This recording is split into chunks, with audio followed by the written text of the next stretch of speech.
Anjungan Kota Sebulu Salam. Sebulu Salam adalah sebuah kota yang berada di Provinsi Aceh, Indonesia. Kota ini dibentuk berdasarkan Undang-Undang Nomor 8 Tahun 2007 pada tanggal 2 Januari 2007 dan merupakan pemekaran dari Kabupaten Aceh Singkil. Sebulu Salam berbatasan langsung dengan Kabupaten Pakpa Barat dan Kabupaten Dairi, Provinsi Sumatera Utara.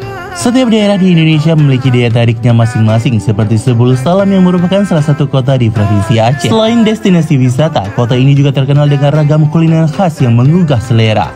Penggunaan bumbu rempah dan cara pengolahannya yang unik menghasilkan cita rasa khas Nusantara yang kental. Yang pertama ada martabak kubang. Tidak hanya digemari oleh masyarakat lokal, martabak kubang juga diminati oleh wisatawan mancanegara.